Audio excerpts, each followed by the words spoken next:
I showed a horse one night, and some people come and told me, said, preacher, and that's what they call him, said, preacher, there's a guy going to whip you down here. And he said, he's looking for you. Said he's been drinking, he wants to whip you. He showed against you, and you beat him, and he thinks he won. And said he's going to whip you. And they said, we know you're not supposed to fight, but if you want us to, we'll go ahead and whip him for you. And I said, well, I'd rather you didn't.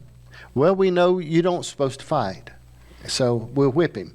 And I said, no, let's don't whip him.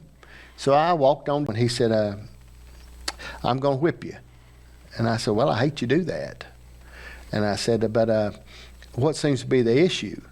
He said, I think I won that class, not you. He said, and so, I said, well, what will make you feel better?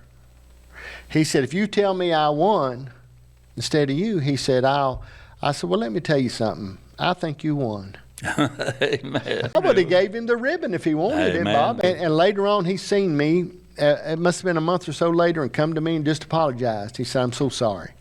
He said, I was out of line, and I said, listen, buddy, everybody has a bad day every once in a while. You would give up what belonged to you if it would keep down trouble, and if it meant that much to him. I had a guy call me one, and I don't know why people want to whip me sometimes, but he called me one time on the phone and told me, he said, preacher, I'm going to whip you. And I said, gee whiz, I hate that. He said, well, I'm going to. And I said, well, let me tell you something.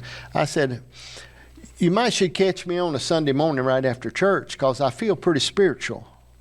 I said, don't catch me on a Saturday night at a horse show somewhere. I said, get me on Sunday morning, and I'll probably turn the other cheek. I said, I'll probably, because I said, sometimes I feel like I'm closer to the Lord than I am others, and I've got more forgiveness, and I will make, my wife says I make excuses for Charles Manson. You know, when you was talking about this guy, there he was with a pistol, you got to get your foot off their throat. And when you called the judge, somebody had to get the foot off of his throat, and let him get a breath. And sometimes in life, man, I just think we got to get a breath, Bob. You had God's charity beating in your heart when you said I'll say you won it. Yeah. That's God's charity. But you can love everybody when you got God's charity. Exactly. But most of all, you can forgive when you got God's charity. So as I started to get up, the Lord spoke to me and said, pay for his meal.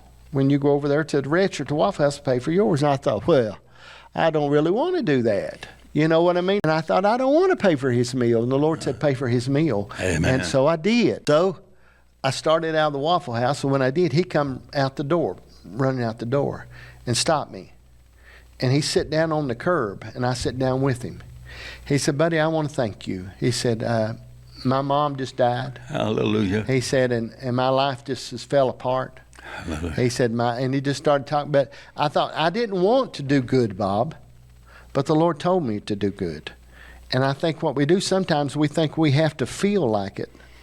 When we don't have to feel like it, we just got to be obedient. And I don't know this man or nothing, but I can just imagine how he felt the rest of his life. Somebody cared. Somebody cared.